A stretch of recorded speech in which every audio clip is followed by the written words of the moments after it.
এমন পুরুষ হও যেন কোনো নারী তোমাকে পেয়ে রবের দরবারে হাজারবার শুকরিয়া আদায় করে। স্বামী হওয়া খুবই সহজ, কিন্তু মনের মতো একজন মানুষ হওয়া কি এতই সহজ? দরজার আড়ালে স্ত্রীর গায়ে হাত তোলা ব্যক্তিটাও স্বামী, খাবারের লবণ কম পাওয়ায় প্লেট ছুঁড়ে ফেলে দেওয়া ব্যক্তিটাও স্বামী, পরিবারের অন্যের পরামর্শে স্ত্রীর উপর নির্যাতন করা ব্যক্তিটাও স্বামী, যৌতুক কম পাওয়ায় স্ত্রীর সাথে দুর্ব্যবহার করা ব্যক্তিটাও স্বামী। কিন্তু দুঃখের বিষয় হচ্ছে এরা কেউই মানুষ না।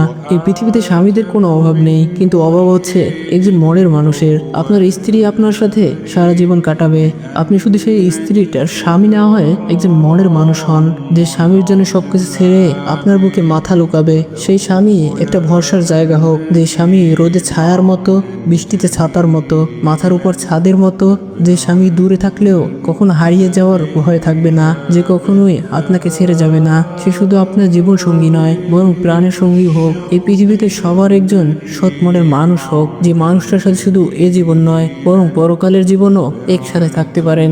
এমন একজন সৎ জীবন সঙ্গী আমাদের সবার হোক।